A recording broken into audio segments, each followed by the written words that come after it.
मेहड़ हिकु सदी अॻु क़ाइमु थियल मेहड़ तालुक़े जे ज़राअत खाते जे वाहिद हेडक्वार्टर ऑफ़िस मुकमल तौर ते तबाह थी वई। ऑफ़िस जा कमरा, दर, दरियूं, दीवारूं बि टुटी पयूं आहिनि, जंहिं सबबि ऑफ़िस जो सॼो ढांचो ज़बो हाल थी चुको आहे।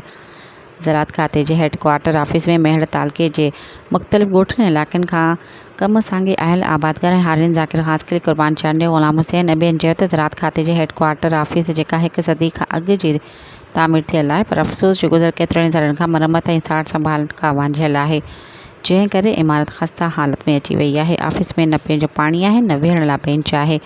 एग्रीकल्चर ऑफ़िसर तालुक़े मेहड़ मुशाहिद अहमद सुमरो ॿुधायो त हीअ मेहड़ तालुक़े जे हेडक्वार्टर ऑफ़िस आहे, जेका 6 कमरनि ते मुश्तमिल आहे। पर 6 कमरनि मां 4 कमरा मुकमल तौर ते तबाह थी विया आहिनि, मगर आला अख़्तियारनि तरफ़ां कंहिं बि क़िस्म जी का सार संभाल नाहे कई वई। हुननि मुतालबो कयो त ऑफ़िस जी बिल्डिंग जी तामीर नएं सिर कराई वञे। सब्सक्राइब कयो अवामी न्यूज़ HD खे ऐं ताज़ा तरीन ख़बरुनि लाइ ॾिसंदा रहो अवामी न्यूज़ HD।